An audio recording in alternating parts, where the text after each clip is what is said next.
للمقبلين على باك 2024 نصيحة مهمة جدا للي حاب يقرأ ليكور أو دروس خصوصية في عام الباك.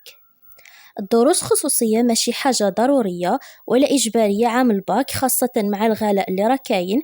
ما تحملوش والديكم فوق طاقتهم، راه كلش كاين في اليوتيوب أساتذة ما شاء الله يشرحوا كامل الدروس ويحلوا تمارين ويديروا مقترحات، يعني تلقى عندهم كامل واش خصك. راني دايرة فيديو عن أفضل الأساتذة اللي يشرحوا الدروس في عام الباك في جميع المواد، روحوا شوفوه وزيدوا عاونوا رواحكم بالكتب.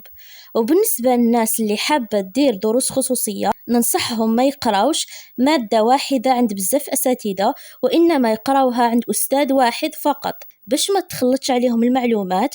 ولازم يديروا هدف أمامهم وهو باللي حابين صح يقراو، ماشي يروحوا يهضروا مع أصدقائهم ويلعبوا. لازم يركزوا مع الأستاذ ويسقسيوه واش ما فهموش. لازم يكون عندهم هدف وهو النجاح والتفوق في الباك. أما الحديث مع أصدقائهم فكاين بزاف وقت بعد الباك ويحكيو، ولازم كي يوليو للدار يعاودوا تمارين نتاع ليكور ويزيدوا يحلوا تمارين أخرى باش ما ينساوش واش قراو. ربي ينجحكم وإن شاء الله في الباك نسمع لكم أخبار مفرحة.